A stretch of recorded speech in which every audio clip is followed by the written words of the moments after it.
Hello everyone, আজ 4th ফেব্রুয়ারি। আজ দেখে নেব 4th ফেব্রুয়ারি থেকে আগামী 24 ঘন্টায় ইউনিভার্সের তোমাদের জন্য কি মেসেজ থাকছে।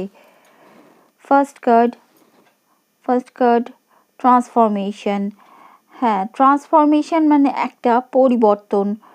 Bring about that change that comes with destruction and so the seed now for the future. তোমাদেরকে বলছে একটা ধ্বংসের মধ্যে থেকে বেরিয়ে আসো এবং নতুন করে বীজ রোপণ করো তোমাদের জীবনের। সেই ধ্বংসস্তূপের মধ্যেই দাঁড়িয়ে থেকো না। Time to move on. হ্যাঁ, তোমাদের এক জায়গায় থেমে থাকলে হবে না। ইউনিভার্সের মেসেজ হচ্ছে follow the path destined for you. যেটা তোমাদের জন্য লিখিত, ভাগ্যে লিখিত, সেটাই ফলো করো। Move on, don't stop, look back, the desired change will come.